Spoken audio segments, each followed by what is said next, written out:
Master minds commerce చదవాలనుకునే 10th inter విద్యార్థుల తొలి ఎంపిక.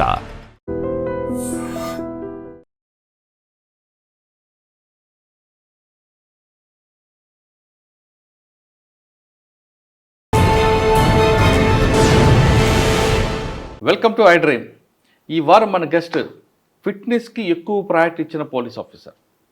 సాధారణంగా పోలీస్ అనగానే స్టార్టింగ్లో భావించి పదిలుస్తుంటారు, తర్వాత క్రమేపీ ఉద్యోగరీత్యా లేదా వేరే రకరకాల శరీరం మారుతుంటుంది.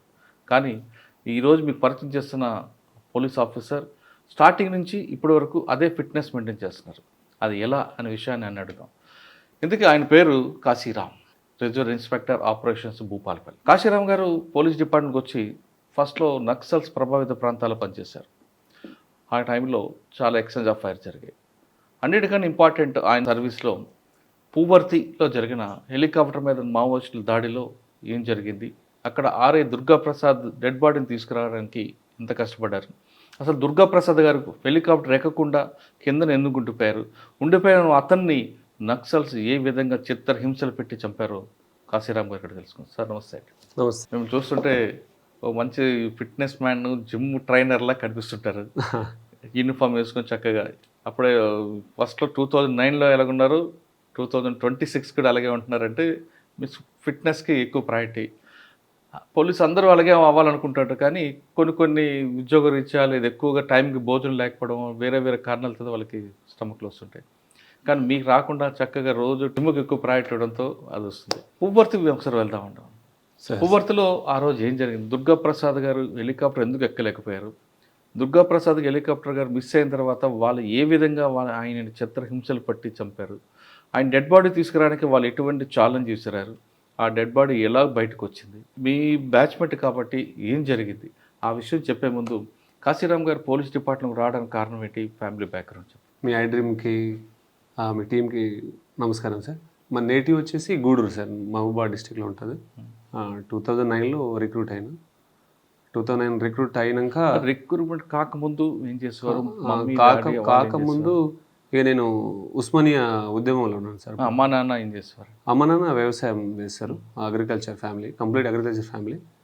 మేము మొత్తం 5గురు, 2 అక్కలు 2 తమ్ముళ్ళు, నేను ఒక 5గురు మొత్తం. డాడీ ఏం చేసేవారు? డాడీ వ్యవసాయం చేస్తాడు, ఇప్పుడు కూడా వ్యవసాయం చేస్తున్నాడు. మదర్ కూడా వ్యవసాయం చేస్తుంది. ఇక మా విలేజ్ అంతా వ్యవసాయం, కొంత కూలీ పని చేసుకుంటుంటారు. అంటే చాలా చిన్న విలేజ్, మా 30 houses ఉంటుంది. దాంట్లో ఇప్పుడు మోస్ట్ ఆఫ్ ద సగం ఫ్యామిలీస్ హైదరాబాద్లోనే వర్క్ చేస్తుంటారు. ఓకే. ఇప్పుడు చదువు కూడా పెద్దగా లేని ఊరు అది యాక్చువల్లీ. ఏంటంటే అప్పుడు ఫారెస్ట్ ఏజెన్సీ ఏరియా, మా షెడ్యూల్డ్ ఏరియా. అక్కడ నుంచి దూరం వెళ్ళాలి, 5 km వెళ్ళాలి, మండల హెడ్ క్వార్టర్ వెళ్ళాలంటే. అక్కడనే స్కూల్స్ ఉండేది. మా పక్క విలేజ్ నా ప్రైమరీ స్కూల్ ఎడ్యుకేషన్ నడుస్తుంది. 1 to 5th ఏపూర్ అని ఉంటుంది. ఆ 1 to 5th తర్వాత 6th to 10th, 6th 7th వచ్చేసి చంద్రగూడలో ఒక స్కూల్ ఉంది, ఆ స్కూల్లో చదువుకున్నా. 8th to 10th Gudur high స్కూల్లో చదువుకున్నా. Intermediate Mahabubabad, degree Narsampet government degree college చదువుకున్నా. ఇంటర్మీడియట్ ఏమో మహబూబాద్లో విజ్ఞాన భారతి కాలేజ్ అని ఇప్పుడు లేదనుకుంటా, అది ఆ కాలేజ్ చదువుకున్నా. తక్కెళ్ళపల్లి రవీంద్రరావు గారి ఇప్పుడు ఎమ్మెల్సీగా ఉన్నారు, వారి కాలేజ్ అది. తర్వాత ఉస్మానియాలో కేఈలో ఏమో ఎంకామ్ చేసిన. ఉస్మానియాలో పోయి కాంపిటేటివ్ ఇక్కడ లేదని మళ్ళీ అక్కడికి వెళ్ళి చదువుకున్న. ఆ టైంలో యాజిటేషన్లో కూడా ఉన్నాయి. అంటే మీ కుటుంబం ఎంతమంది అన్నారు? 5గురా? 5గురు. 5గులో మీరే చదువుకుని అందరూ కూడా చదువుకున్నారా? నేను ఒక్కనే చదువు. ఎందుకు? అప్పుడు ఒకరు చదువుకోవాలంటే ఒకరు త్యాగం చేయాల్సి ఉండే. అప్పుడు కామన్గానే అంత అవేర్నెస్ కూడా లేదు వాస్తవం. అంటే మీరు చదువుకోవడానికి ఎవరు త్యాగం చేస్తారు మీ కుటుంబంలో? ఈ 2 అక్కలు కూడా చదువుకోలేదు. అంటే ఊర్లలో ఎవరు చదువుకోరు దాదాపు. ఈ మా విలేజ్లో ఎట్లుండే అంటే ఎక్కువ మంది జీతాలకు వెళ్ళిపోయేది అన్నట్టు. జీతాలు మీన్ చిన్న పిల్లల్ని సిటీలలో పని కోసం తీసుకుపోయేది. అప్పుడు నేను కూడా వాళ్ళని చూసి నేను ఇన్స్పైర్ అయినా, నేను కూడా వెళ్ళిపోదామని. ఆ time 8th class 9th class టైంలో వెళ్ళిపోయిన వాళ్ళంతా సిటీలో ఉండి వస్తున్నారు, ఇక నేను కూడా వెళ్ళిపోదామనే కాన్సెప్ట్లో ఉండే. మిమ్మల్ని చదివించడానికి మీ అమ్మగారు మీ నాన్నగారు ఎంత కష్టపడ్డారు? ఆడ మనం చదివించడం మీన్ ఇప్పుడు అయితే పని చేసుకోవడం లేదంటే చదువుకోవడం ఉంటుంది. ఆడ భూములు కూడా అందరికి ఉండవు, ల్యాండ్ కూడా చాలా తక్కువ ల్యాండ్స్ ఉంటుంది. మిగతా వాళ్ళందరూ కూడా కూలి పనికి వెళ్తుంటారు, రోజువారి కూలికి. ఆ తర్వాత పోడు భూములు ఉండబట్టే ఈ ఏరియాలో కొద్దిగా ల్యాండ్స్ ఉన్నాయి అందరికీ. కొత్తగూడెం మండలం, బయారం కానీ గూడూరు మండలం, ఈ బెల్ట్ అంతా చూస్తే లెఫ్ట్ ఐడియాలజీ ఉంటుంది అప్పట్లో. ఈ ఏరియాలన్నీ కూడా వాళ్ళకు పట్టా భూములు పెద్దగా ఉండవు. మనిషికి 10 గుంటలు 20 గుంటలు అట్లా కుటుంబాలకు ఉండేది. తర్వాత వీళ్ళకు పోషణ సరిపోకపోతే అటువి మళ్ళీ కోసుకొని వాళ్ళు కల్టివేషన్ చేసుకొని అట్లా అటవీ భూములు ఉంటుంది. అంటే దానికి మీ ప్రాంతం అంతా లెఫ్ట్ ఐడియాలజీ బాగుండేది. అవును. మరి మీరు ఇప్పుడు అటు వెళ్దాం అని ఆలోచించలేదా? మేమంతా అవే పాటలు పాడేటోళ్ళం చిన్నప్పుడు. ఏ పాటలు? మేము అంత లెఫ్ట్ పాటలే పాడేటోళ్ళం చిన్నప్పుడు. కంప్లీట్ దళం ఉండేదా? దళం ఉండేది ఊర్లో, దళం వచ్చేది. ఏ దళం? మా సైడ్ అంతా ఎఫెక్ట్ సిపిఐఎంఎల్ న్యూ డెమోక్రసీ ఉంటుంది. మావోయిస్ట్ యాక్టివ్ కంటే ఎన్డీ టీమ్స్ ఉంటాయి. మీకు ఎన్డీ టీమ్స్ మోస్ట్లీ మీకు చూస్తే కొత్తగూడ, గూడూరు, బయ్యారము, ఇల్లందు ఈ ఏరియా కూడా అంతా న్యూ డెమోక్రసీ వాళ్ళతోటే ఎక్కువ ఉండే, ఎన్డీ టీమ్దే ఎక్కువ ఉండే. వాళ్ళ ప్రాబల్యం ఎక్కువ. వాళ్ళ పాటలు ఊర్లో దళాలు వచ్చేటి, వాళ్ళతోటి వాళ్ళ పాటలు పాడేది. ఏం పాట పాడేవారు? అప్పుడు చాలా పాటలు వచ్చాయి వాస్తవానికి. అంటే నక్సలైట్లకు అంటే ఆ టైప్ ఆఫ్ అంటే వాళ్ళది ఆ టైంలో మనకు ఏదో ఏం అర్థం కాదు కదా. అప్పుడు బాగా పాపులర్ సాంగ్స్ ఉండేది. కాచనపల్లిలో ఎన్కౌంటర్ అవుతుంది, కోటన్న పరశురామన్ అని పెద్ద ఎన్కౌంటర్. అది నాకు తెలిసి 94, 95లో అన్నట్టుంది అది. మేము చిన్నప్పుడు అది ఆ టైంలో ఆ క్యాసెట్లు చాలా పాపులర్. అవి పోలీసులు వస్తే దాచుకునేది ఆ క్యాసెట్లను. అవి పరిపరి టైంలో వినేది ఆ పాటలు. కాచన్నపల్లి అడవుల్లో కనుమూసినారా కోటన్న పరశురామన్ అని ఓ విప్లవ గీతాలు ఎక్కువ ఉండే. మహబాద్లో సురేష్ అన్న అని ఎన్కౌంటర్ అవుతుంది. ఆయన ఎన్డీఏ. ఆయన మీద పాటలు చాలా పాటలు ఉండే. కొండ కొండల నడుమ, మానుకోట కొండలు, మండే సూర్యుడు అని ఆయన పాటలు. అన్ని పాటలు మేము పాడుతుండేది. యాక్చువల్లీ పోలీసులు అందరం మేమందరం ఆర్ నారాయణమూర్తి సినిమాలో పోలీసులను చంపితే మేము సపోర్ట్లు కొట్టిన వాళ్ళే. తెలియదు కదా ఏ ఐడియాలజీ మీద ఏముంటుంది మనకు.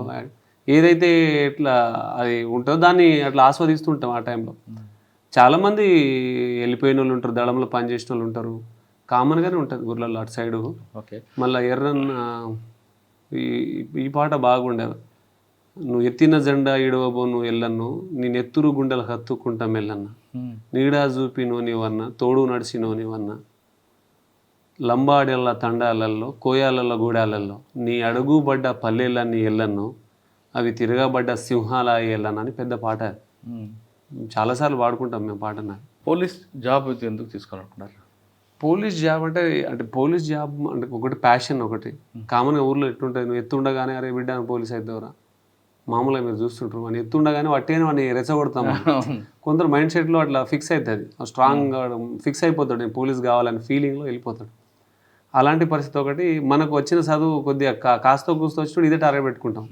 కొద్దిగా ఈజీగా కొట్టే ఉద్యోగం. ఆర్థిక పరిస్థితులు, సామాజిక పరిస్థితులు కూడా దీనికైతే సూటబుల్ అవుతుంది, దీనికైతే మనం ఈజీగా కొట్టవచ్చు అనేది ఒకటి ఉంటుంది. ప్రతి పేదోడు పెట్టుకున్న లక్ష్యమే ఉద్యోగమే ఫస్ట్. అంటే ఈ ఉద్యోగం ఇంకో ఉద్యోగం మంచిగా వస్తే నేను కూడా పోతా. అంటే పోలీస్ ఉద్యోగం ఏమైనా మాకు ఐఏఎస్ ఇస్తా అంటే ఐఏఎస్ రాస్తే వస్తే మేము వెళ్ళిపోతాం.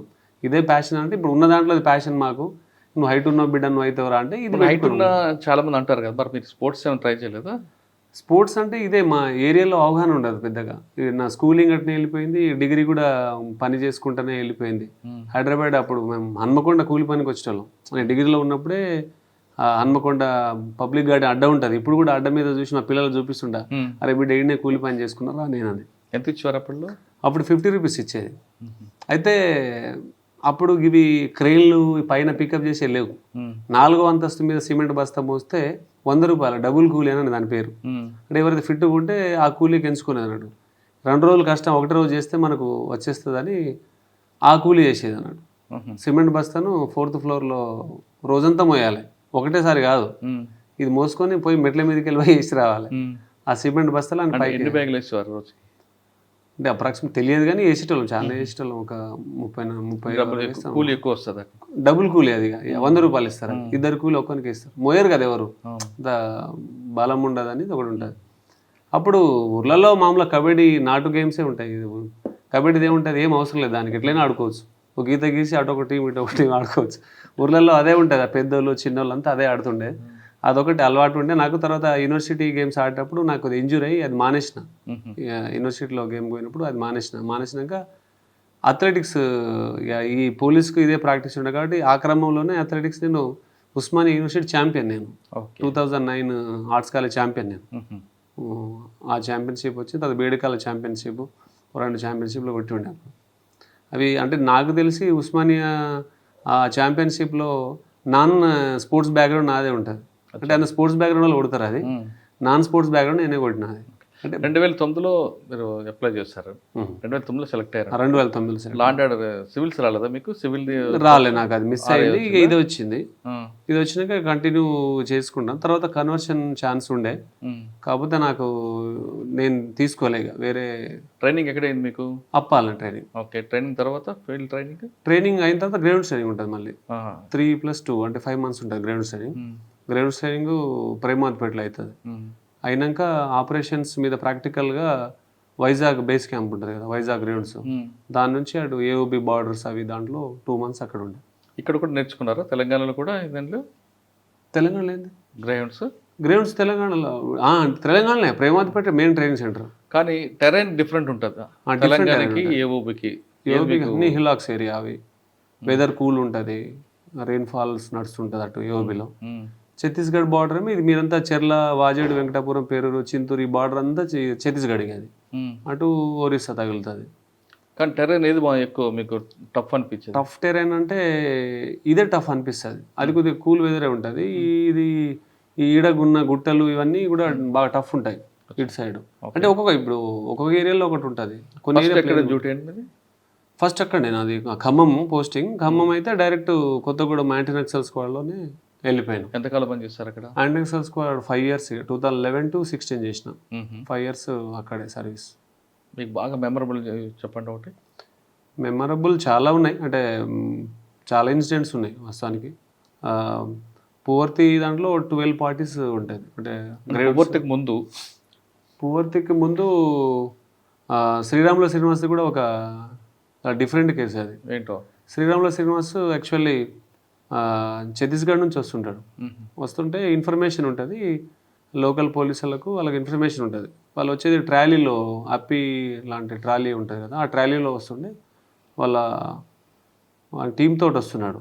అది మిస్ అవుతుంది, వెహికల్ మిస్ అయ్యేసరికి అక్కడ లోకల్ ఎస్ఐ గారు ఉంటారు, ఆయన పట్టుకోవడానికి ట్రై చేస్తే అది వెహికల్ ముందు తీసుకువెళ్ళి దాంట్లోకి పారిపోతుంటాడు. ఆయన పారిపోతే ఆయన దొరకడు. ఆ రోజు నైట్ అయిపోతుంది, దొరకనప్పుడు మేము ఆపరేషన్స్ కదా, మాకు మా ఓజీ గారు చెప్తారు, ఇట్లా శ్రీనివాస్ మిస్ అయ్యిండు వైరల్లో, మళ్ళీ ప్లేన్ ఏరియాలో మిస్ అయ్యిండు ఆయన, ప్రతి సీన్లో అవి ఉంటాయి. అడిగిపోతే ఇక ఇటు వెళ్ళిపోయిండు, అటు వాడు వైరా డ్యామ్ ఉంటుంది, పెద్ద ప్రాజెక్ట్ ఉంటుంది అటు సైడ్. అంటే ఇక పార్టీలన్నీ నైట్ అంతా వెతుకుతాం. అప్పుడు నైట్ అంతా వెతికినా దొరకడు ఆయన. దొరకనప్పుడు మళ్ళీ నెక్స్ట్ డే ప్లాన్ ఏం చేద్దాం ఏందని, ఇప్పుడు ఆయన నక్సలైట్ అని చెప్తే ఊరోళ్ళు భయపడతారు. మరి ఏం చేయాలి మనం అని ఏమిటి, ఆ లోకల్ ఎస్హెచ్ఓ గోపి సార్ అని ఉండే, ఇప్పుడు ఇన్స్పెక్టర్ చేస్తున్నాడు, ఎక్కడో మట్టివాడ చేసి ఉండే. అయితే సారు అక్కడ ఉన్న local officers, SP Ranganath sir ఉండే అప్పుడు. అంతా ప్లాన్ చేసేసి వీళ్ళు ఏం చేసినామంటే, శ్రీరామ్ శ్రీనివాస్ కూడా తెలుసుంటుంది, నాతో ఆయన చాలా రోజులు ఉండే. శ్రీరామ్ శ్రీనివాస్ నేను ఒక 1 రోజులు గడిచి మాట్లాడుకుంటాం, ఎందుకంటే మా ఓఎస్డీ యాప్స్లోనే ఉండే, తను మా రూమ్లోనే ఉండేది అన్నట్టు. ఆయన పట్టుకునేటప్పుడు నెక్స్ట్ డే ఏం చేస్తామంటే, ఒక పిచ్చోడు వచ్చిండు, పిల్లలను పట్టుకునే పిచ్చోడు, ఆయన మీకు కనబడితే చెప్పండి అని చెప్పేసి మనం ప్రచారం చేస్తాం అన్నట్టు. అది ఆయనకు తెలియదు. వాళ్ళ భార్య కూడా ఉంటుంది, వాళ్ళ భార్య దొరుకుతుంది, ఈయన పారిపోతాడు. అయితే ఈయన ఏమనుకుంటాడంటే, నేను నక్సలైట్ అని తెలుసు కదా వీళ్ళకు, నక్సలైట్ అని మళ్ళీ నేను పోతే పట్టుకుంటారని ఆయన వేషం మార్చుకొని కొద్దిగా పిచ్చోళ్ళు లెక్కనే ఆయన బయలుదేరుతాడు. అయితే అక్కడ వెంచర్ సైడ్ ఏదో ఆడ కళ్ళు మండవాళ్ళు ఉంటాయి కదా, ఆడ కళ్ళు తాగుతుంటే, అరే పోలీసు వాళ్ళు చెప్పారు కదా పిచ్చోడు అని, ఈయనేమో అని వీళ్ళు పట్టుకొని ట్రై చేస్తే ఈయన రాళ్ళేస్తాడు. అరే పిచ్చోడు వీడేరా పక్క, ఈయనే కావచ్చు అని. అట్లా శ్రీనివాసన్ వాళ్ళు ఫస్ట్ ఇది చేస్తారు. అప్పటికి మేము తిరిగి ఫోన్లన్నీ కూడా స్విచ్ ఆఫ్ అయినాయి. మళ్ళీ ఛార్జింగ్ పెట్టుకొని పోలీస్ స్టేషన్లో కూర్చున్నాం, నేను ఎస్ఐ గారు ఇట్లా కూర్చుంటే అప్పటికే ఎస్ఐ గారు ఫోన్ చేస్తుండే. వాళ్ళు చేస్తే ఇక 2-3 ఫోన్లు అయిపోయింది, ఏదో 10 వస్తున్నాను నెంబర్ లేపితే, సార్ ఇక్కడ పిచ్చోడు దొరికింది సార్ అంటారు వాళ్ళు. అనగానే మా డౌట్ ఏంది, మాకు పిచ్చోడు కాదు కదా, మేము ఏదో మామూలుగా పిచ్చోడు అని చెప్పినా కానీ వీళ్ళు పిచ్చోడిని పట్టుకుని ఉంటారు, మేము అసలు అనుకునే శ్రీనివాస్ కానీ ఇది కాదని మేము అనుకున్నాం అన్నట్టు. ఎందుకైనా మంచిదని అప్పుడు కమాండర్ జీపులే ఉండే, అది వేసుకొని పోయినాం వాడికి. పోతే శ్రీనివాసే ఆయన పిక్ చేసి. అంటే అప్పటికి ఆయన ఫోటో ఉందా మీ దగ్గర? శ్రీనివాస్ ఉంది, తెలుసు కదా, తెలుసు. ఇక ఆ ఏరియాలో ఉన్నది ఒకటే కదా ఉన్నది. ఆయన మంచోడైనా పిచ్చోడైనా పట్టుకుంటే అయిపోయాక ఫస్ట్ ఆయన పిక్ చేసుకొని రంగనాథ్ సార్ నేనే ఫోన్ చేస్తాను, ఇట్లా ఇట్లా దొరికింది సార్ అంటే, సార్ గెస్ట్ హౌస్ తీసుకోమంటాడు. గెస్ట్ హౌస్ తీసుకొచ్చిన సారే మాట్లాడతాడు, శ్రీనివాస్ ఇంత ఇంటెలెక్చువల్ నువ్వు ఇట్లా చేస్తావా, నువ్వు ఇట్లా పారిపోతావా, అట్లా పోవద్దు కదా అని సార్ మాట్లాడతాడు. ఆయన మాట్లాడి ఆయనకు రౌండ్ కూడా తగులుతుంది, అప్పుడు ఫైర్ అయింది దాని మీద. ఆయన పోతా అంటే ఒక రౌండ్ కొడితే కాప్స్లో తగిలి ఇది అవుతుంది. తర్వాత సార్ మాట్లాడతాడు. ఆయన సాహిత్యంలో చాలా విపరీత జ్ఞానం ఉంటుంది ఆయన. అప్పుడు మహారాష్ట్రలో వినీల్ కృష్ణ ఐఏఎస్ను కిడ్నాప్ చేసినప్పుడు కూడా ఆ డిమాండ్స్ అన్నీ కూడా ఈయన రాసినవి ఉంటాయి. అంటే వాళ్ళు రాసుకొని ఈయన జైల్లో ఉంటే ఈయన దగ్గర వచ్చి ఇవి కరెక్టేనా కాదా అని ఈయన అప్రూవల్ చేసి ఇది ఉండే. అంత సాహిత్యం మీద బాగా పట్టుండే ఆయనకు వాస్తవానికి. అండ్ నాకు ఒక పుస్తకం అంటే నీకు బాగా ఇన్స్పైర్ చేసిన బుక్ ఏంటని అడిగితే ఆయన డాక్టర్ కోట్నీస్ బుక్ గురించి చెప్పిండు నాకు. ఆయన ఇప్పుడు చైనా వార్లో డాక్టర్ కోట్నీస్ అని సర్వీస్ చేస్తాడు. ఆయన పుస్తకం ఆయన చెప్పిండు. ఆయన చెప్పినాక ఆ పుస్తకం తీసుకొని చదివినా. శ్రీనివాస్ గారు చెప్పారు అది. ఆయన పువర్తి అన్నది ఇక పెద్దది. శ్రీనివాస్ దొరికారు మీకు. తర్వాత మీకు కూంబింగ్ వెళ్ళడం ఉంటుంది, ఖమ్మం ఛత్తీస్గఢ్ బార్డర్ కాబట్టి. ఆ కూంబింగ్లో మీకు బాగా గుర్తుండిపోయిన సంఘటన చెప్పండి. కూంబింగ్లో గుర్తుండిపోయే సంఘటన ఒకటి, యాక్చువల్లీ కూర్నపల్లి కాడ ఒక ఆంబుష్ పడుతుంది గ్రౌండ్స్ పార్టీలకు. అంటే గ్రౌండ్స్ పార్టీ మా స్పెషల్ పార్టీ అని జాయింట్ ఆపరేషన్ చేస్తాయి అప్పుడు. అంటే ఏమైనా ఒక 5 పార్టీలు వాళ్ళు వస్తే ఒక పార్టీ మన ఫోర్స్ ఉంటుంది కంప్లీట్లీ. అయితే అది కూర్నపల్లి కాడనే ఒక మనోళ్ళు రిటర్న్ అయ్యే క్రమంలో వాళ్ళు ఆంబుష్ చేసి కొడతారు. దాంట్లో గ్రౌండ్స్ కమాండర్ కూడా ఇంజూర్ అవుతుంది. ఇక దాంట్లోకి వెళ్ళి వీళ్ళను బయటికి తీయడం అనేది బాగా టఫ్ అవుతుంది. అప్పుడు మా ఆఫీసర్లకు చెప్పినా కూడా మీరు ముందుకు పోవద్దు, ముందుకెళ్తే మళ్ళీ మీ మీద అటాక్ అవుతుంది అని వాళ్ళు ఉండే. యాక్చువల్లీ వాళ్ళనే మనం తీసుకురాలి తప్ప మనం పోలేమని. ఇప్పుడు మేమందరం ఇటు అక్కడ నుంచి ఒక 3 km దూరంలో ఉంటాం. ఆడ మొత్తం ఇక విపరీతమైన సౌండ్స్ వస్తుంటాయి. ఈ వీళ్ళు ఫైర్ చేస్తుంటారు, వాళ్ళు ఫైర్ చేస్తుంటారు. చాలా పెద్ద డ్యామేజ్ అయింది అనుకున్నాం మేము, మా వాళ్ళకైనా. కానీ ఒక గ్రౌండ్స్ కమాండోకే బుల్లెట్ దిగుతుంది దాంట్లో, కూర్నపల్లి ఇన్సిడెంట్లో. దాన్ని మళ్ళీ వచ్చేటప్పుడు అందరు ప్యానిక్ అవుతుండ్రు మనల్లో. అక్కడ నుంచి వద్దామంటే ఎట్లా అంబుష్ చేసారు అని. అప్పుడు మళ్ళీ మేమే అనుకున్నాం, అంటే ఎటు పోతున్నా కూడా వాళ్ళే మావోయిస్టులో ఉండొచ్చు అన్నట్టు ఉండే. ఈ మనలు యూబీజీఎల్ ఫైర్ చేస్తారు, వాళ్ళు గ్రెనేడ్ వేస్తారు, ఎంత బాగా శబ్దం ఉండొచ్చు. తర్వాత వీళ్ళు అక్కడ నుంచి రిట్రీట్ అవుదామంటే భయంలో ఉండే, ఎటు కదిలేము. కానీ ఆ గ్రౌండ్స్ కమాండ్కి బ్లీడింగ్ అవుతుంది.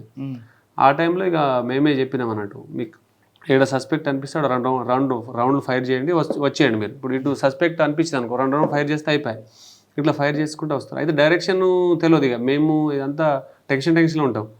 అప్పుడు మేము ఆ టైంలో మా దగ్గర లైట్స్ ఉంటాయి పెద్ద. ఆ పెద్ద లైట్ని ఒక తాటి చెట్టు ఉండే, ఈ ప్లేన్ ఏరియాల సైడ్కి ఒక పొలంలో తాటి చెట్టు ఉండే. ఆ తాటి చెట్టు మీద మేము లైట్ తోటి కొట్టినాం అన్నట్టు. లైట్ దాని మీద ఇది చేస్తే ఆ లైట్ను చూసుకుని డైరెక్షన్లో వస్తారు అని అట్లా సేవ్ చేసినాం. అది పెద్ద అంబుష్. అది దాంట్లోకి వెళ్ళి పార్టీలను టాక్టికల్గా ఇది చేసినాం. సరే, పువర్తి సంఘటనలో జరిగింది. పువర్తి ఇన్సిడెంట్ వచ్చేసి ఎందుకు వెళ్ళారు ఆ ఏరియాకండి? పువర్తి అంటే ఇన్పుట్ ఉండే, పెద్ద బేస్ క్యాంపులు నడుస్తున్నాయి ఆడ అని చెప్పేసి ఇన్పుట్ అన్నట్టు. ఇన్పుట్లో total 10 grounds parties, 2 special parties, total 12 parties.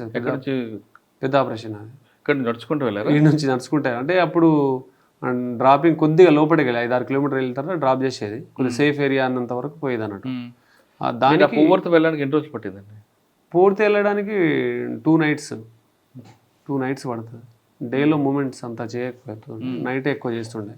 Night moments ఎక్కువ ఉండే, డేలో రెస్ట్ తీసుకుంది ఉండే. డేలో ఏంటంటే మన మూమెంట్ ఎక్స్పోజ్ అవుతుందని నైట్ మూమెంట్స్ ఎక్కువ ఉండే యాక్చువల్లీ. అయితే అది ఫస్ట్ నైట్ నడిచినాక మళ్ళీ రెస్ట్ తీసుకొని నెక్స్ట్ నైట్ మార్నింగ్, అంటే అది April 14th actually dropping. April 14th night అంతా నడుస్తారు. 15th రెస్ట్, 15th నైట్ అంతా నడుస్తారు. 16th మార్నింగ్ ఎన్కౌంటర్ అవుతుంది కేకేడబ్ల్యూ. మీరు వెళ్ళేసరికి పువర్తి ఎలాగుందండి? కొండపల్లి పువర్తి కూడా అసలు అవి మనం చూస్తే షాక్ అవుతాం. ఆ టైంలో మొత్తం బేస్ క్యాంపులే అవి. మొత్తం ఎక్కడైతే ఆడ మొత్తం మావోయిస్ట్ బేస్ క్యాంపులే ఉంటాయి. మోర్చాలు పెట్టుకొని, సెక్యూరిటీ వాళ్ళు పెట్టుకున్న మోర్చాలు అన్నీ ఒక్కొక్క 4 acres 3 acresలలో పెద్ద పెద్ద మోర్చాలతోటి రౌండ్ సర్కిల్లో పెట్టుకుని ఉంటారు వాళ్ళు. ఏడపోతే ఆడ విప్లవ సాహిత్యాలు దొరకడం, మనకు వాళ్ళు వాడిన మెటీరియల్స్ దొరకడం, అవన్నీ విపరీతంగా ఉండే.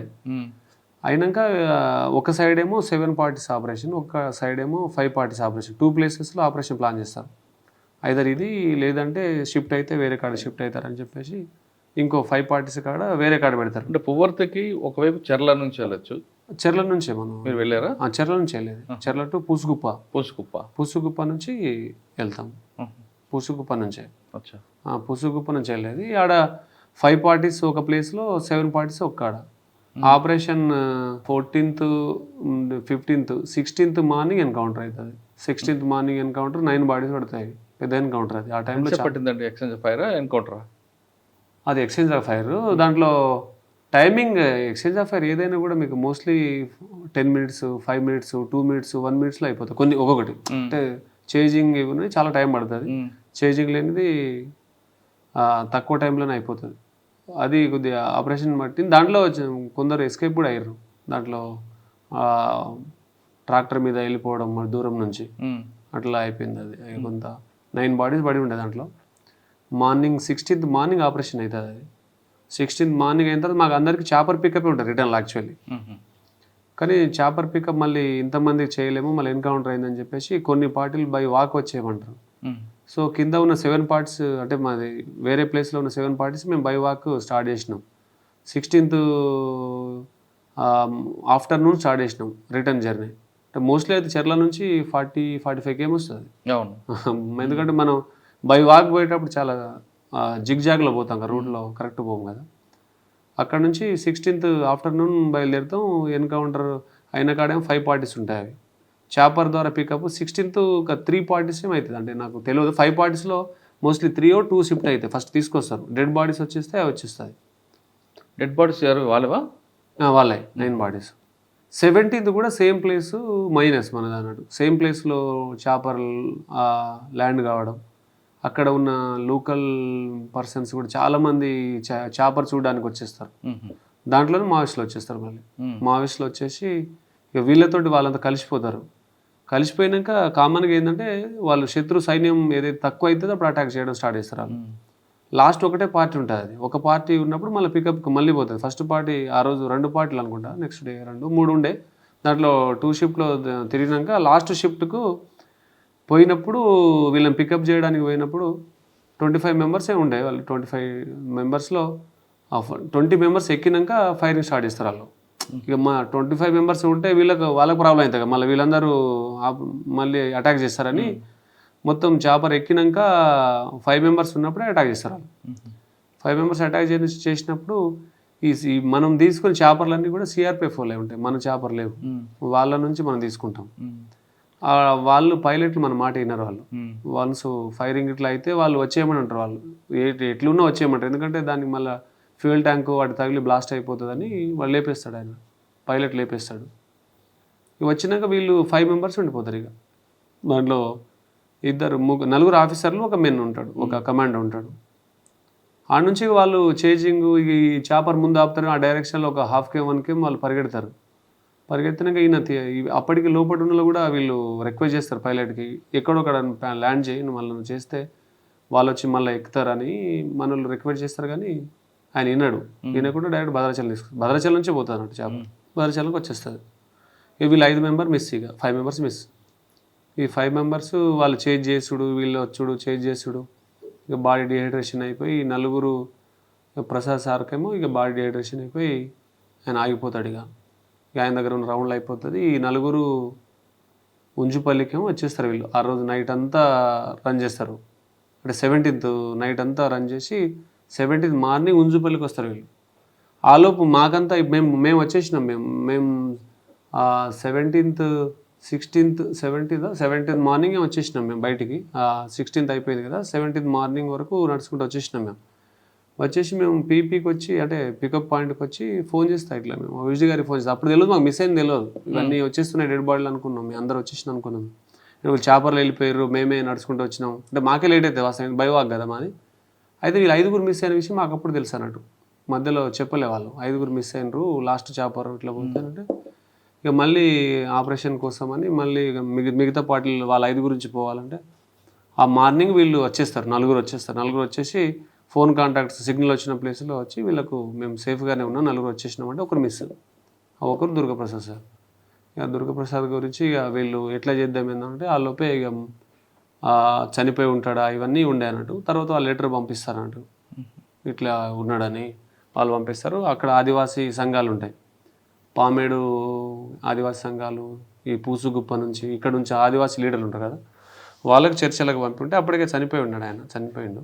వాళ్ళు చనిపోయినాక డెడ్ బాడీ కోసం ఆడబెట్టి ఆడ నుంచి వాళ్ళు వీడియోలు పంపడం, ఫోటోలు పంపడం, డెడ్ బాడీ తీసుకుపోవడం, ఛాలెంజ్ విసరడం, ఇవన్నీ చేస్తుండే. రవీంద్ర సార్ ఏమో గ్రౌండ్స్ జీసీ అప్పుడు డిఐజీగా ఉండే అనుకుంటా సార్, ఆపరేషన్స్కి ఉండే. సార్ ఏమో ఎట్లయినా మనం పోదాం ఆపరేషన్ చేద్దామని సార్ ఏదో ప్లాన్ చేసిన తర్వాత మళ్ళీ ఆఫీసర్ల మధ్య డిస్కషన్ అయిందో మళ్ళీ ఆపరేషన్ ఆపేసి వీళ్ళని ఆదివాసీ సంఘాలను పంపిద్దామని ఆదివాసీ బాడీలో బాంబులు పెట్టి ఉంచారట కదండి. అప్పుడు ఉంచిర్రని అంటారు కానీ మరి అది అక్కడ దాని చుట్టుపక్కన మొత్తం బాంబులు పెట్టిరు వాళ్ళు. అంటే వీళ్ళు ఎలా వస్తారు ఈ బాడీని పికప్ చేసుకుంటారు అని చెప్పేసి వాళ్ళు పెట్టిరు అన్నట్టు. మనం పోలే ఆదివాసీ సంఘాలను పంపించి వాళ్ళకి ఎవరు లీడ్ చేశారు అప్పుడు? ఇదంతా అంటే ఆ ఏరియా హిడ్మాదే, అది పూర్తి అంటే హిడ్మా ప్రాపర్, అది కంప్లీట్ హిడ్మాదే. ఆ ముందు హిడ్మాది పెద్ద అన్ని పిసిసి ప్రెసిడెంట్ మహేంద్ర కర్మ, శుక్లా ఇన్సిడెంట్ కూడా పెద్ద పెద్ద ఇన్సిడెంట్లు ఉంటాయి కదా. పెద్ద అంటే వాళ్ళు ఫెరోషియస్, వాళ్ళకి ఎంత లౌక్యం తెలియదు, ఐడియాలజీ మీద అవగాహన ఉండదు. కానీ ఇక్కడ నుంచి పోయిన వాళ్ళు వాళ్ళకి ఐడియాలజీ మీద నూరి పోసేసరికి వాళ్ళు పోతూనే ఉంటారు. అంటే బాడీని తర్వాత ఎలా తీసుకొచ్చారు? బాడీని వాళ్ళ ఆదివాసీ సంఘాలు తీసుకొచ్చినాయి, వాళ్ళతో చర్చలు జరిపి ఇట్లా. అంటే వాళ్ళు కూడా అనుకుంటారు కదా దీన్ని ఇక ఇన్ని రోజులు ఆపితే మనం బాగోదు, ఇది మనం కూడా నెగిటివ్ అయిపోతాం పబ్లిక్లో అని. అప్పటికే వాళ్ళు నెగిటివ్ అయిపోతుండే, ఎందుకంటే షో మీద ఇంత రాజకీయాలు చేస్తారు అనేది అయిపోతుండే. వీళ్ళు కొద్దిగా పోయిన సంఘాలు కూడా కన్విన్స్ చేసినాయి వాళ్ళకి, ఇట్లా వద్దు మనం మరి అవుతాము, వాళ్ళు కూడా విపరీతం ఆపరేషన్లు స్టార్ట్ చేస్తారు అని చెప్తే ఇచ్చేసారు, డెడ్ బాడీ ఇచ్చిర్రు వాళ్ళు. కానీ త్రీ డేసే పట్టింది అది బాడీ. అక్కడ మీకు మర్చిపోలేరు అది మర్చిపోయిన ఇన్సిడెంట్, అది చాలా పెద్ద ఇన్సిడెంట్ అది. యాక్చువల్లీ హెలికాప్టర్ మీద అటాక్ అదంటే మొత్తం హాలీవుడ్ మూవీ లెక్క నడిచింది అది, ఆ ఇన్సిడెంట్ ఆ టైంలో. ఓకే, తర్వాత మీకు బాగా గుర్తుండిపోయిన సంఘటన కానీ లేదా చేదు అనుభవం జరిగిన సంఘటన ఉంది అక్కడ? చేదు అనుభవాలని అంటే ఇప్పుడు మావోయిస్టులు వాళ్ళు ఎంచుకున్న సిద్ధాంతం చేయబట్టే ఇవన్నీ వస్తుంది. ఇప్పుడు ఇది అటు ఇటు రెండు కూడా ఎటున్నా కూడా ఈ ఏదైతే పేద వర్గాలు ఉంటాయో అవే ఉంటాయి లోపల. మీకు మోస్ట్లీ నీకు వీళ్ళు పోయి ఆడ మోటివేట్ చేసింది కూడా అంత ఆదివాసులే.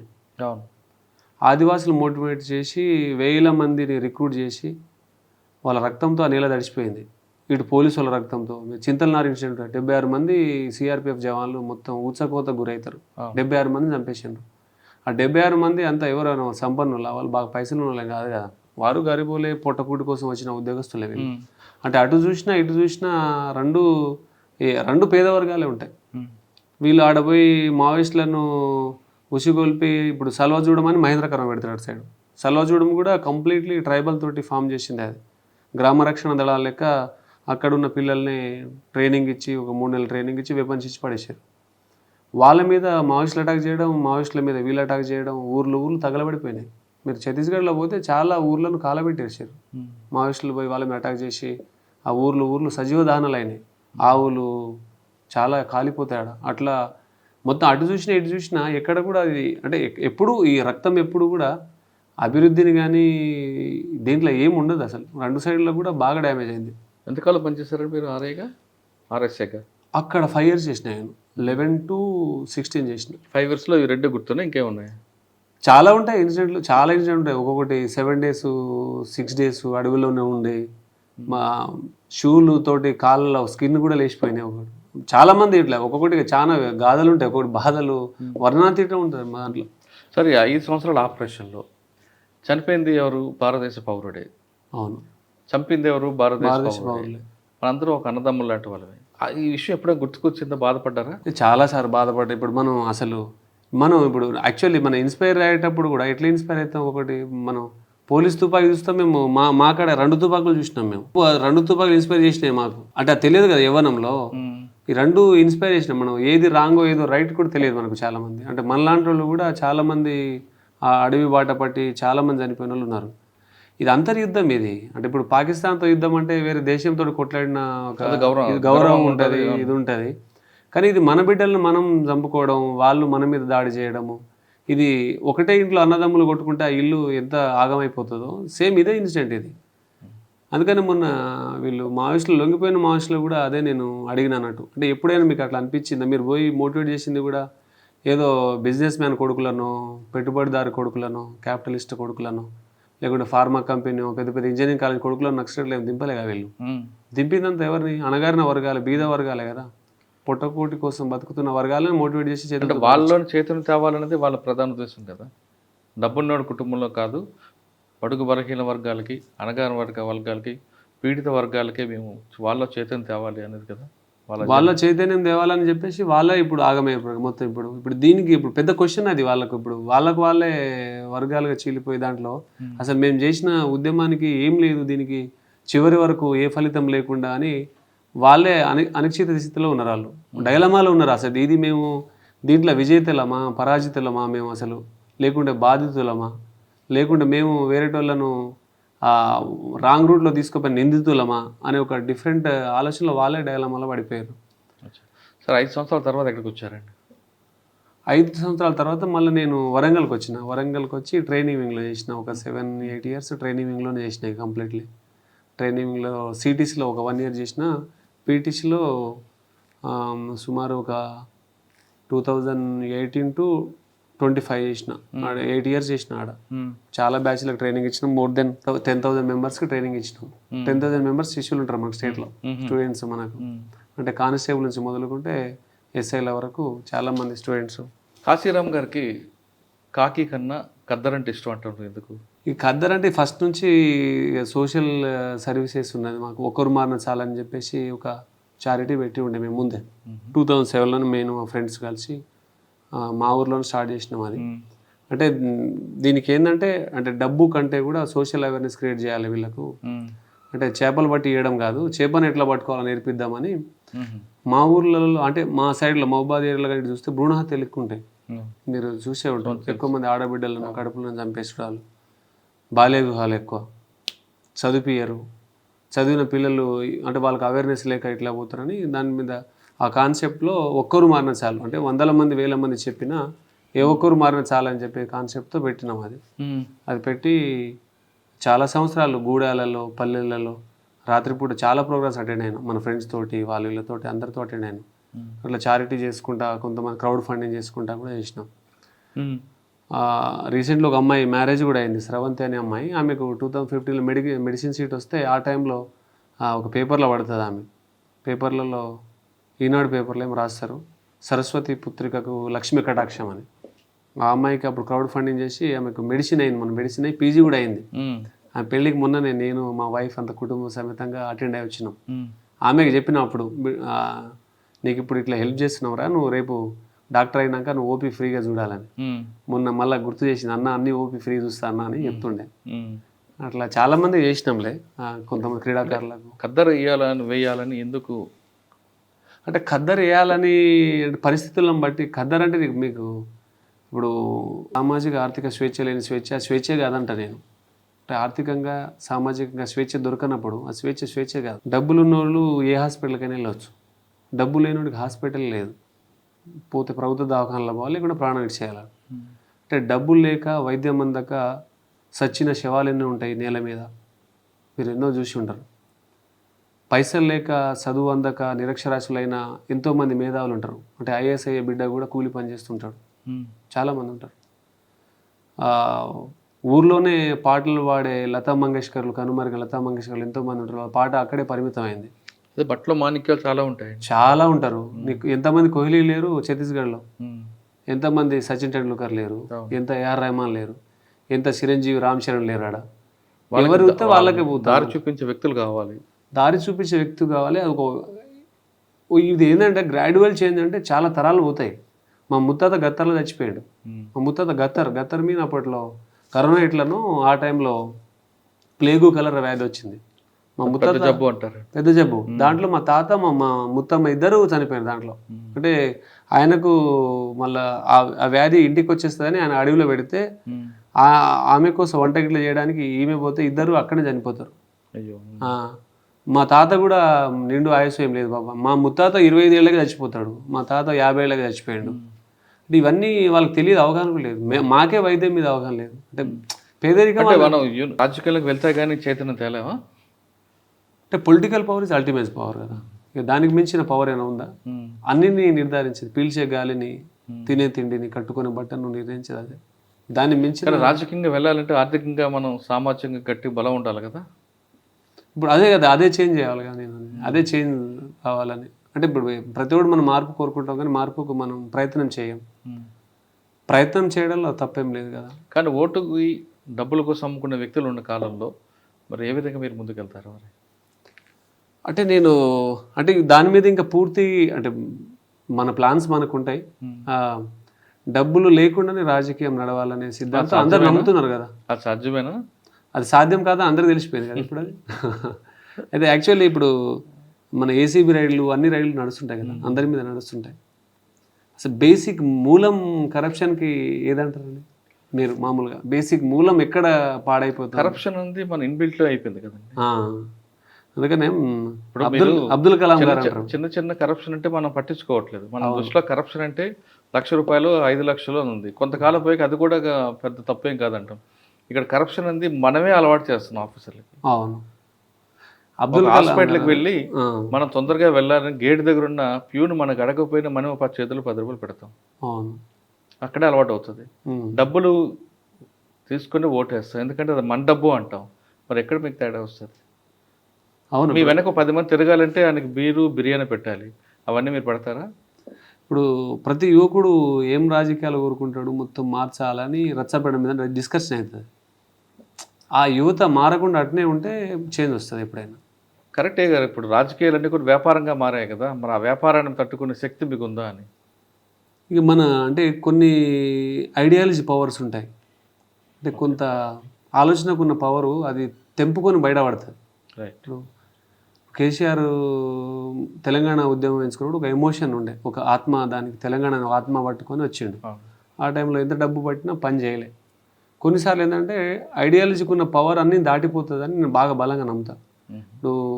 ఇప్పుడు మావోయిజం ఉన్నది, 1000 మంది తుపాకులు పెట్టరు కానీ మావోయిజం అనేది సావది కాదు. అంటే మావోయిజం మీద ఐడియాలజీ అది అట్నే ఉంటుంది. అది ఐడియాలజీ ఇంకో రూపంలో రావచ్చు, ఇంకో రూపంలో వస్తుంది అది. ఇప్పుడు గాంధీజం ఉంటుంది, అంబేద్కరిజం ఉంటుంది, బుద్ధిజం ఉంటుంది. ఇప్పుడు యేసుప్రభు క్రిస్టియానిటీ ఎస్టాబ్లిష్ చేసిండు. ఐడియాలజీ ఏంటంటే ఐడియాలజీకి ఉన్న పవర్ డిఫరెంట్గా ఉంటుంది. సో అంటే ప్రతి మనిషిలో వచ్చే ఒక ఆలోచన అది ఒక విస్ఫోటనంగా మారవచ్చు అని నేను బలంగా నమ్ముతా. అంటే ఈ ప్రకృతి అంతా సహకరించినప్పుడు మనం అనుకున్నది 100% దాని ఎఫర్ట్ పెట్టినప్పుడు రేపు అన్నీ కలిసి రావచ్చు అనేది అనుకుంటా. అంటే యుద్ధాన్ని మనం ఆ యుద్ధంలో చేయాలి. ఇప్పుడు సాంప్రదాయ యుద్ధాలు ఏమి లేవు, బెల్లు కొట్టుకొని యుద్ధం చేసేది ఏం లేవు. 6 గంటల నుంచి 6 గంటలు కొట్టుకోవాలి, వెన్నుపోటు పొడవద్దు, వెనక నుంచి పొడవద్దు అని లేవు. యుద్ధాన్ని ఎట్లయినా చేయాలి, దొరికితే కత్తిపీట, దొరకకుంటే ఏది పడితే దాంతో యుద్ధం చేయాలని నడుస్తుంది. సరే మనం మన వల్ల ఏంటంటే అరే ఒకటి మా ఊర్లోకి వెళ్ళి ఆ సైడ్లో అసలు ఫస్ట్ అంటే మాకున్న ఎడ్యుకేషన్కి మేము జాబ్ కొడుతున్నామంటే పెద్ద షాక్ అవుతారు స్టార్టింగ్లో. అరే వీడికి కూడా వచ్చిందా అట్లా చూస్తారు అన్నట్టు. ఎందుకంటే మాకు ఎడ్యుకేషన్లో ఒక 237 మంది మేము 10th క్లాస్లో ఉంటే ఒక 30 మెంబర్స్ పాస్ అయినారు. మోర్ దెన్ 200 ఫెయిల్ అయినాం మేము.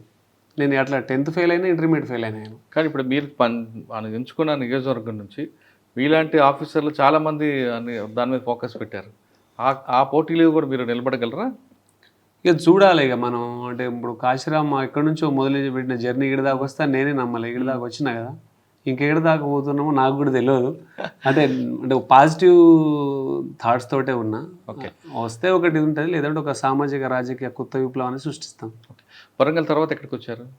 వరంగల్ తర్వాత వరంగల్లోనే ఎక్కువ లాంగ్. సిటీస్లో ఒక 1 year, పీటీస్లో ఒక 8 years. ఈడ వచ్చి 6 months. ఈడ 6 months నుంచి ఈడ చేస్తున్నా. ఓకే. ఇక్కడ ఏమున్నాయి ఆపరేషన్స్?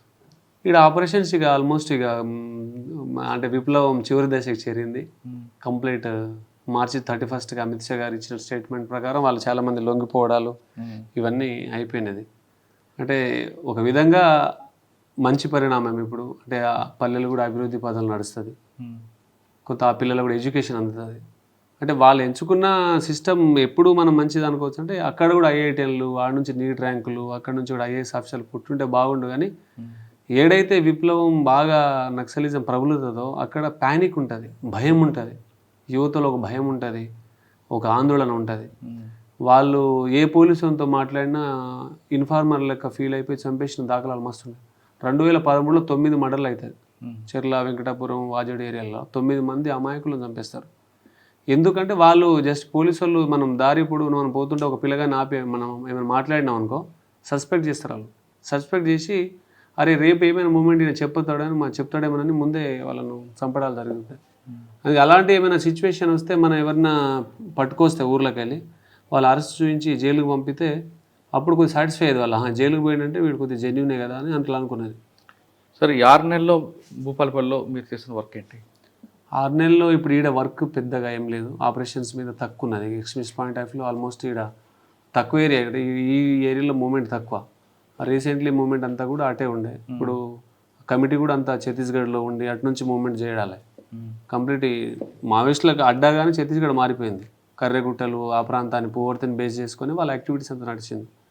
ఇక్కడ నుంచి ఏమున్నా కూడా మనం ఈ నుంచి ఫోర్స్ పంపడం వాటి మీదనే ఉంటుంది, ఆపరేషన్కు హెల్ప్ చేయడం తప్ప ఈడ ఆపరేషన్స్ ఏం లేవు. ఫిట్నెస్ ఉండిపోయింది అట్నే. ఎందుకు అంత ప్రయారిటీ అండి? అండ్ ఫిట్నెస్ ప్రయారిటీ ఇవ్వాల్సిందే. ఫిట్నెస్ అంటే నేను అనుకుంటా రోజుకి ఎన్ని గంటలు దాన్ని కేటాయిస్తారు? అయితే నేను అనుకుంటున్నా జెనెటికల్ ఒకటి ఉండొచ్చు. అంటే ఫిట్నెస్ అందరు కష్టపడతారు, మనకంటే ఎక్కువ కష్టపడే వాళ్ళు ఉంటారు కానీ వాళ్ళ బాడీ సహకరించదు. ఒకటి మా డైట్ మీన్ పేదరికమే నన్ను ఇట్లా తయారు చేసిన అనిపిస్తుంది. అంటే నేను చాలా స్పీచ్లో కూడా చెప్పిన నేను, అంటే ఇంట్లో ఎట్లుంటుంది అంటే ఒక గ్లాసు వండితే 5గురు పంపకాలు జరుగుతుంది, పంచుకొని తినాలి. ఒకేలా మన ఆదమర్చి నువ్వు ఎక్కువ తిన్నా కూడా కొట్టిన సందర్భాలు చాలా ఉంటాయి. మా అక్క కొట్టింది, అమ్మ కొట్టింది నాకు, నువ్వు ఎక్కువ తినేసినవరా అని, రోజంతా ఆడి ఆడి మనం ఎక్కువ తినేస్తామని. అంటే పేదరికము నిన్ను అన్నం కూడా సంపూర్తిగా తిననీయదు. ఇలాంటి సందర్భాలు ఉంటాయి. అది కొంత వర్క్ అయింది ఒకటి. రెండోది మా తండాలలో ఏముంటుందంటే బియ్యం తక్కువ. అప్పట్లో వరి పండించడం ఉన్నది కొద్ది కొద్ది పొలాలు ఉంటాయి, పోడు భూమి అంతా లేకుండే. అప్పుడు ఏంటంటే వీటికి వాటర్ సోర్సెస్ లేవు. అంటే బావులు ఉంటాయి, బావులు కూడా మోటార్లు ఉండవు. ఎవడు పైసలు ఉన్నాడు ఇంజన్ పెట్టుకుంటాడు, ఇంజన్ ఉండేది. ఇక లేనోళ్ళేమో 2 ఎద్దులను కట్టి మోటా ఐడియా ఉందా? మోటా బాయ్ గిరక ముందుకు అది నడుస్తుంది. దాంతో ఎంత పండుతుంది? 10 గుంటలో 15 గుంటలో ఉంటుంది. అప్పుడంతా జొన్నలు వేసుకునేది. జొన్న సజ్జ ప్రధానమైన పంటలు ట్రైబల్కి. నువ్వులు, జొన్న సజ్జ, పెసర వేసుకుంటారు. దీంట్లో జొన్న సజ్జ మెయిన్. అయితే ఇవన్నీ కూడా ట్రైబల్ వీళ్ళ దాంట్లో ఇదే ఫుడ్ మాకు. అయితే తర్వాత వరి వచ్చినాక 95-96 నుంచి కొద్దిగా వరి కొద్దిగా ఎక్కువైంది. కొద్దిగా వాటర్ సోర్సెస్ వచ్చినాయి, మోటార్లు వచ్చినాయి. ఐటీడీ నుంచి మోటార్లు పెట్టడం, అవి పెట్టిన తర్వాత ఇవి మార్నింగ్ ఆఫ్టర్నూన్ లంచ్ చేస్తే నైట్ అంతా మళ్ళీ జొన్న రొట్టెలే. ప్రతి ట్రైబల్ ఇంట్లో జొన్న రొట్టె ఉంటుంది. ఇప్పుడు మా ఇంట్లో కూడా అదే, అన్నం కన్నా జొన్న రొట్టె మంచిది. ఇప్పుడు కూడా మా అదే. కానీ మాకు తెలిసిన తర్వాత ఇదే మంచిది అని తెలిసింది. మేమేమో తెలవక తిండి లేక తిప్పల పడి అవే తిన్నాం. తర్వాత తెలిసింది అంటే ఇదే మంచిదని తెలిసింది. అది ఎక్కువైందంటే కొన్ని ఇయర్స్ టుగెదర్ అదే తిండి తిన్నాం కదా, ఎక్కువ రోజులు అవే తిన్నాం కాబట్టి జీన్స్లో ఫ్యాట్ రాకపోయి ఉండొచ్చు. అదే డైట్ని మేము ఇప్పుడు కూడా కంటిన్యూ చేయడం, వర్కౌట్ చేసుకోవడం. అంటే మనిషి సోకు ఉండాలి, బాడీ మీద సోకు ఉంటే, సోకు అంటారు కదా ఊర్లలో, ఆ సోకు ఉంటే నేను ఇట్లా అంటే నాకు తెలిసి అంటే శరీరం కంటే విలువైనది ఏది లేదని నేను నమ్ముతా బాగా. అంటే ఒక మనిషి డూప్లెక్స్ హౌస్ కట్టుకోవడం వానికి బాగా ఇష్టం, ఒక బెంచ్ కార్ కొనుక్కోవడం వానికి ఇష్టం, పెద్ద పెద్ద మంచి బట్టలు కొనుక్కోవడం, బ్రాండెడ్ ఇది కొనుక్కోవడం ఒకరికి ఇష్టం. అయితే నేనేమనుకుంటా అంటే ఇవన్నీ ధరించేది మనిషే కదా, వీడు ఫస్ట్ కరెక్ట్ ఉండాలి కదా. ఇది డూప్లెక్స్లో నువ్వు ఉన్నా కూడా ఒక 100 కిలోలు దాటిపోయి నీ ఆరోగ్యం బాగలేక క్యాన్సర్తో బాధపడుతూ, లేదంటే నువ్వు ఒబెసిటీతో బాధపడు, దాంట్లో కూర్చొని ఆస్వాదించలేవు కదా నువ్వు. అంటే ఫస్ట్ నీలో నువ్వు ఉంటావు, ఫస్ట్ నీలో నువ్వు ఉంటావు, నీ సోల్, నీ హార్ట్, నువ్వు ఉండేది నీలో. కాబట్టి నీ బాడీని పర్ఫెక్ట్గా ఉంచుకుంటే నీకు పర్ఫెక్ట్ ఆలోచన వస్తుంది, సొసైటీ కూడా ఎక్కువ యూజ్ఫుల్ అవుతావు, ఈ ఫిట్నెస్ కూడా ఎక్కువ అవుతుంది అని. అందుకని దానికి ఎక్కువ చెప్తుంటాను. గోరెటెం కన్నా పాట ఒకటి ఉంటుంది, నేను చాలా సినిమాలు ఆ పాట కూడా చెప్తుంటాను నేను. ఏం పాట? 99-2000 ఆ టైంలో ఆ పాట వచ్చింది, అది రేలా రేలా. అప్పుడు ఆ టైంలోనే ఊర్లలో ఇదే బువ్వలేక ఎట్లయితారు అనేది. 30 ఏళ్ళు నిండనే లేదు, ముఖం మీద ముడతలున్నాయి, 40 ఏళ్ళు దాటనే లేదు, నుసిటి పైన గీతలున్నాయి, అదృష్ట రేఖాలంటారా, బుద్ధి జీవుల్లారా, ఆకలికొచ్చిన గీతలు అవిరా అంటాడు ఆయన.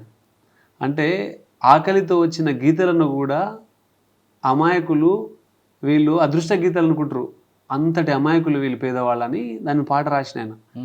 మీరు ఊర్లలో చూస్తే అంతే కదా, 34 ఏళ్ళకే ముఖం మీద ముడతలు వచ్చేస్తాయి, ఆకలికి వచ్చేస్తాయి అవి. కానీ వాళ్ళకి ఆకలి తెలియదు, అదృష్ట గీతలు బిడ్డ అంటారు వాళ్ళు. అమ్మాయి ఏమంటుంది వాళ్ళను, అదృష్ట గీత వచ్చిందిరా నీకు అంటారు వాళ్ళు.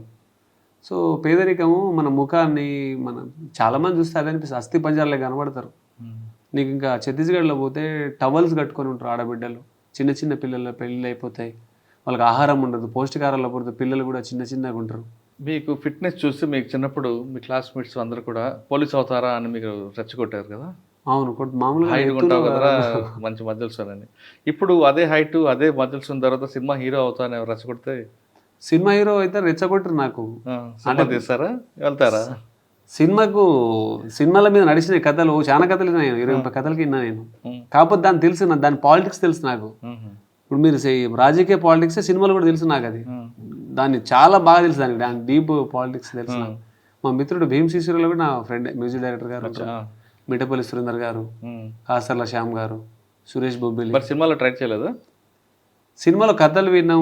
బంజారా హిల్స్ రోడ్ నెంబర్ 3లో ఆఫీస్ ఓపెన్ చేసారు మా వాళ్ళు. 3 నెలల ఆఫీస్ నడిచింది, నాకు ప్రీ షూట్ అయింది, ప్రీ షూట్ కూడా అయింది. మరి ఇది సినిమా, ఇది సినిమా వస్తుందా? అది సినిమా వస్తే ఎందుకు వాళ్ళ కొడుకుల హీరోలు అవుతారు, మనసుంటూ అడవిలో బిడ్డలు కూడా అవుతారు కదా. మరి అదే ట్రెండ్ రాజకీయాల్లో కూడా ఉంది కదా, దానికన్నా ఎక్కువ ఉందా తక్కువ ఉందా? ఇది ప్రజలతో ముడిపడి ఉంది ఇంకా కనీసం. అక్కడ డబ్బులు మోటివేట్ చేసి నలుగురు అదే 1,00,000 మందితో మీటింగ్ పెడితే అవుతుంది ఆడ, ప్రజల రెచ్చగొట్టినా అది అవుతుంది. అది మోనోపోలీ, అదంతా అది మోనోపోలీ. అది థియేటర్ల కథలు అవన్నీ వేరు. ఇవన్నీ ఏదో ఒక రోజు బద్దలు కొట్టాలనే కదా బాధ. ఇప్పుడు ఇది తరం కాదు, మన తరం. ఈ తరంలో ఇది నిర్మిస్తే నెక్స్ట్ తరానికి యూజ్ అవుతానే కదా. ఇప్పుడు సినిమాలలో వీళ్ళని అందగాళ్ళు, ఇప్పుడు ఉన్న హీరోలు అందగాడు, భూమి మీద అందగాళ్ళు వీళ్ళు. అదే లేదు కానీ అదృష్టం వాడు కలిసి రావాలి కదా అందులో. అదృష్టం లేదు, మన లేదు. చిరంజీవి గారు ఎక్కడి నుంచి వచ్చారు? చిన్న కుటుంబం నుంచి వచ్చారు. నాని చిన్న కో డైరెక్టర్ నుంచి. అది ఎక్కడ వస్తుంది అంటే అది కోట్ల మందిలో ఒక్కని తగులుతుంది. అది రవితేజ వీళ్ళందరూ కూడా వచ్చారు, ఫ్యామిలీ కుటుంబాల నుంచి వచ్చిన వాళ్ళే. ఇప్పుడు ఉన్న జనరేషన్ లేదు కదా సినిమా వాళ్ళు. అంటే నేను యూనిఫామ్లో ఉన్నా కాబట్టి దాని మీద ఎక్కువ మాట్లాడతలే, కానీ యాక్చువల్లీ ఎంత డిస్క్రిమినేషన్ ఉంటుంది అంటే చాలా డిస్క్రిమినేషన్ ఉంటుంది సినిమా కానీ పాలిటిక్స్ కానీ. అంటే ఈ శరీరం మీద అవమానాల గాయాలు ఎన్నో ఉంటాయి, ఎన్నో గాయాలు ఉన్నాయి, శరీరం నిండా ఉన్నాయి గాయాలు, సందు లేదు ఈ గాయాలు సినిమా ఫీల్డ్లో అన్నిట్లో. Cinema not only cinema field, ఏ ఫీల్డ్లో పోయినా అవమానాల గాయాలు ఎక్కువనే ఉంటాయి. ఒంటి నిండా ఉన్నాయి నా గాయాలు, కనిపిస్తాయి మీకు అంతే. కానీ అవమానం వేరే ఫీల్డ్కి వెళ్ళి అవమానం పడే బదులు మీకు గౌరవం ఇస్తుంటే మీ కుటుంబానికి సొసైటీలో గుర్తించిన మీకు ఒంటి మీద కాకి దాన్ని ప్రేమించవచ్చు కదా. దీన్ని ప్రేమిస్తున్నా కదా నేను. అమితంగా ప్రేమించేది నాకు. అమితంగా ప్రేమించే బట్టలను కూడా దూరం చేస్తున్నా అంటే ఇంత పవిత్రమైన కళ ఉండొచ్చు. అది ఎంతమంది జీవితాల మార్చుతుందని కసి ఉండొచ్చు. ఇవి ఎన్నో ఉంటాయి, ఎన్నో సంఘర్షణలు అయితే బ్రెయిన్లో నాకు. ఒకసారి నేను ఆలోచిస్తుంటా, చాలా రాస్తుంటా, చాలా లాంగ్ డిబేట్ పోతుంది నా బ్రెయిన్. ఒకసారి వెళ్ళిపోతుంటుంది. ఏమైనా డెసిషన్ ఇట్లా అంటే మా అమ్మ నాన్న బాధపడతారు, ఏడుస్తారు. అరే మనం ఏం లేని కుటుంబం నుంచి వచ్చిన బిడ్డ, కాస్త కూస్తో నువ్వు బయటికి వెళ్ళినావు, నువ్వేమైనా చూస్తావంటే నువ్వు ఇట్లా తయారైనావు అని బాధపడుతున్నారు. ఇప్పుడు నుంచి కాదు, నేను స్టూడెంట్ లైఫ్ నుంచి మా అమ్మ అట్నే ఉంటుంది. వీడు ఏదైనా డిఫరెంట్గానే ఉంటాడు, వీడు ఆగమవుతాడు అని చెప్పేసి మా అమ్మకి ఇప్పుడు కూడా వీడు ఆగమైపోయిన మనిషి లెక్కనే ఉంటాను నేను. వీడు ఆగమైపోయింది, వీడి ఆలోచనలు అంతా ఆగం ఉన్నాయి అని ఉంటుంది. సో అట్లా ఇప్పుడు సినిమా ఫీల్డ్ మీరు చూస్తే అంటే నాకు తెలిసి ఒక హీరో కడుపులో పుట్టినోడు ఒక 10 మందిలో ఒక 5 సక్సెస్ అవుతారు వాళ్ళు. అంటే వాళ్ళ స్ట్రైక్ రేట్ 50%. మన ఇక్కడ 1,00,000 మందిలో ఒకరు, మీరు రవితేజ వీళ్ళు చెప్పింది 1,00,000 మందిలో ఒకరు వస్తారు పాపం. మోనోపోలీ ఏదైనా వాళ్ళు అంతా నడుస్తుంది ఇక. సార్ ఫైనల్గా చెప్పండి, మీ గోల్ ఏంటి? యూనిఫామ్లో ఉండి సక్సెస్ అయ్యి మంచి పేరు తెచ్చుకోవాలన్నా, లేదు మీరు అనుకున్న రాజకీయ సినీ రంగాల్లోకి వెళ్ళి సాధించాలన్నా? అయితే నా వేలో నేను పోతున్నా. నా శక్తి ఏందో నాకు తెలుసు కదా. అంటే మనం ఎంతవరకు బ్యాటింగ్ చేయగలుగుతామో తెలుసు. అంతకు మించి బ్యాటింగ్ చేస్తే వికెట్ ఎగిరిపోతుంది మనం. కాబట్టి దాన్ని చూసి చేసుకుంటా పోతున్నా. అంటే మోస్ట్లీ ఏది చేసినా కూడా ఒక న్యూ పాత్ని క్రియేట్ చేయాలి అప్కమింగ్ జనరేషన్కు. మళ్ళీ మనం పుట్టాం ఈ నేల మీద. అంటే ఒక మనిషి ఆలోచన వేరుగా ఉంటుంది. ఒక మనిషికి ఉన్న ఆలోచన ఒకరికి ఉండదు కదా. అంటే అలిశెట్టి ప్రభాకర్ గారు అంటారు, ప్రతి హృదయానికి ఒక మనిషి ఉంటాడు, కానీ ప్రతి మనిషికి ఒక హృదయం ఉండదు, అదే నా బాధ అంటాడు ఆయన. ఇది మనం తెలిసిన వాళ్ళం కదా, ఈ కన్సర్న్ తెలిసిన వాళ్ళు, దీని మీద పట్ల అవగాహన ఉన్న వాళ్ళం మనం. సో ఏమైనా మనమే క్రియేట్ చేయాలి అనేది మనం నమ్ముతున్నాం అన్నట్టు. రేపు ఇంకొకరి మీద భారం వేసి ఆయన చేస్తే నేను పోతుండే అని అట్లాంటి ఆలోచన లేదు నాకు. మన వల్ల ఎంత అవుతుందో, మన ఎఫర్ట్ ఎంత పెడితే ఎంతవరకు పోతుందో అంతవరకు చేద్దామని నడుస్తుంది. సినిమా ఫీల్డ్లో కూడా అవకాశం, స్టోరీలు వినిపిస్తారు, ప్రొడక్షన్లు ఉండదు. మెయిన్గా మీకు తెలిసి ఉంటుంది, ఒక సినిమా తీయాలన్నా 5-6 కోట్లు 10 కోట్లు అవుతుంది, ఒక 3-4 కోట్లైనా అవుతుంది. ప్రతిడు కథ పట్టుకొని వస్తారు, మంచిగా ఉన్నారు సార్ మీరు వస్తారు, కథ ఓకే, నేను ఓకే, ప్రొడ్యూసర్ ఎన్ని అంట, మీరే మీరు చూడరు సార్ అంట. నేను ప్రొడ్యూసర్ చూసే పరిస్థితులు నేను ఉన్నానా? నేను అంటే ఎవరినైనా చెప్తాం, మనం పెద్ద పెద్ద స్కూల్లో చదువుకున్నాం, పాఠశాల చదువుకున్న అందరూ కూడా ట్రాక్టర్ డ్రైవర్లు, మా వాళ్ళు లారీ డ్రైవర్లు, మా ఫ్రెండ్స్ ఎవరు ఉంటారు, పాన్ డబ్బా నడిపేటోడు, ఆటో డ్రైవరు, సుతారి పని చేసేటోడు నా ఫ్రెండ్స్, నా సర్కిల్ అది. నేను పెద్ద స్కూల్లో చదువుకున్నా, మా వాడు యూఎస్లో ఉన్నాడు, ఎన్ఆర్ఐ లేవుగా మాకు, సరే మాకు తెలియదు ఈ రాష్ట్రం తప్ప వేరే రాష్ట్రాలు తెలియదు. కానీ అటువంటి గోల్ ఉన్న ఆఫీసర్లు అందరూ కూడా కొంతమంది దారి తప్పుతుంటారు. మీరు ఆ విధంగా దారి తప్పడానికి ప్రయత్నిస్తారా? అంటే నేను దారి అంటే రాంగ్ ట్రాక్లో వెళ్ళిపోతారని. రాంగ్ ట్రాక్లో అయితే వెళ్ళను, నేను ఫుల్ కాన్షియస్లో ఉంటాను, నేను 100% రాంగ్ ట్రాక్లో వెళ్ళను. చేస్తే డబ్బులు సంపాదించాలని వేరే వేరే మార్గాలు వెళ్తుంటారు. అట్లా ఛాన్స్ లేదు అసలు, ఇయ్యను నేను ఆ ఛాన్స్ ఇయ్యను. ఎందుకంటే మనల్ని చూసి యాక్చువల్ మనం అనుకుంటాం ఒక్కరు చదివి నేనైతే చాలరా అనుకునేటోళ్ళం, మనల్ని చూసి వందల మంది పిల్లలు ఇన్స్పైర్ అయి వస్తుంటే మనం ఏ నెగిటివ్ వాళ్ళకి ఇవ్వద్దు అనేది నా బాధ. మనం ఏమి ఇచ్చినా ఈ సొసైటీకి పాజిటివ్ ఇస్తాం, పాజిటివ్ ఇంపాక్ట్ని ఇస్తాం తప్ప అసలు నెవర్ నెగిటివ్ ఇయ్యను. నేను యాక్చువల్లీ ఇయ్యను. మనం ఏడ ఉన్నా కూడా మనకి పాజిటివ్ ఇంపాక్ట్ని ఇస్తాను 100%. ఏ హోదాలో ఉన్నా ఎట్లు ఉన్నా దాంట్లో బెస్ట్గానే ఉండాలనుకుంటున్నాను, నేను ఆ ఫీలింగ్లోనే ఉంటా. సో అదే ఉంటుంది 360 డిగ్రీలో ఆ పాజిటివ్ వైబ్సే ఉంటుంది. తన వ్యక్తిగత గోల్ వేరేగా ఉన్న పోలీస్ యూనిఫామ్ ఇమేజ్ మాత్రం ఇటువంటి పరిస్థితుల్లో తగ్గకుండా పనిచేస్తానంటున్నారు కాశీరాం. యూనిఫామ్ నాకు గౌరవం ఇచ్చింది, నా కుటుంబానికి ఒక అన్నం పెడుతుంది కాబట్టి దాని ఇమేజ్ ఎక్కడ తగ్గించను, కానీ నా గోల్ మాత్రం రీచ్ అవుతా, అది కూడా పాజిటివ్ వేలో వెళ్తా. నన్ను చూసి 10 మంది పోలీస్ డిపార్ట్మెంట్ రావాలి, నేను ఎక్కడ పనిచేసినా ఆ డిపార్ట్మెంట్ రావాలి తప్ప నన్ను చూసి చీ కొట్టకుండా నా తల్లిదండ్రులకి నా కుటుంబానికి మంచి పేరు వచ్చేలా పనిచేస్తానంటున్నారు కాశీరాం. ఇది వారం కాశీరాం గారు ఎక్స్క్లూజివ్ ఇంటర్వ్యూ. వచ్చే వారం మరో గెస్ట్తో మళ్ళీ కలుద్దాం. అంతవరకు నమస్తే, థ్యాంక్ యూ అండి, ఆల్ ది బెస్ట్. నమస్తే సార్, థ్యాంక్ యూ.